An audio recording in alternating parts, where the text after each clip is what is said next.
আমাদের কিন্তু অনেক দিন পর্যন্ত আমরা ভ্যাকসিন কাভারেজে ছিলাম, যার কারণে আমাদের হার্ড ইমিউনিটি যেটা বলে যে আমাদের কমিউনিটির মধ্যে কিন্তু আমরা মোটামুটি আইদার হচ্ছে আমরা ভ্যাকসিন, যেমন আপনি ভ্যাকসিনেটেড, হ্যাঁ, অথবা যে হার্ড ইমিউনিটি বলতে একটা কম্পার্টমেন্টে যদি 5 জন মানুষ থাকে তার মধ্যে 4 জন যদি ভ্যাকসিনেটেড হয় বা ইমিউনাইজড হয় হামে, আরেকজন অটোমেটিক্যালি মানে প্রোটেক্টেড থাকবে, এটাকে আমরা হার্ড ইমিউনিটি বলি।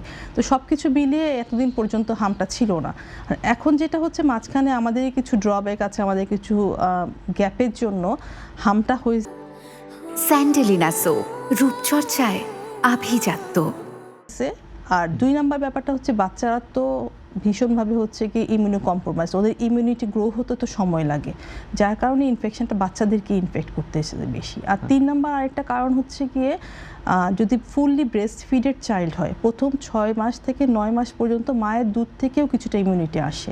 যে মা হচ্ছে হামের এগেনস্টে ইমিউনাইজড, মানে রোগ প্রতিরোধ ক্ষমতা যার বেশি, তার কিন্তু ন্যাচারালি তার বুকের দুধ দিয়ে বাচ্চার মধ্যে যায়। এখন মাদের মধ্যে একটাও টেন্ডেন্সি আছে যে বটল ফিডিং করায়, তো সেক্ষেত্রে ওরাও কিন্তু মানে বাচ্চারা সেই জায়গাটাও একটা গ্যাপ থেকে যাচ্ছে ইমিউনিটি পেতে। সম্প্রতি হাম নিয়ে খুবই আতঙ্ক দেখা দিয়েছে জনমনে, বিভিন্ন মাধ্যম, আমরা সোশ্যাল মিডিয়া সহ অন্যান্য যে মাধ্যম রয়েছে গণমাধ্যমগুলোতে আমরা দেখতে পাচ্ছি যে এটি একটা আতঙ্কের জায়গায় তৈরি হয়েছে বা তৈরি করেছে দেশব্যাপী।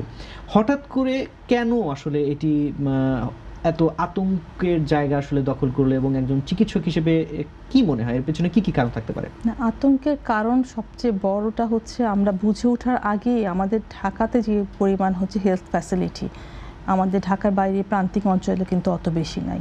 তো যার কারণে হচ্ছে বাচ্চাগুলো বুঝে ওঠার আগেই হামের বাচ্চাগুলো খারাপ হয়ে গেছে। খারাপ হয়ে যাওয়া মানে যখন হাম কমপ্লিকেটেড কন্ডিশনে চলে যায়, সেকেন্ডারি ব্যাকটেরিয়াল ইনফেকশন আমরা যেটা বলি, কমপ্লিকেটেড কন্ডিশনে চলে গেলে লাংস নষ্ট হয়ে যায়।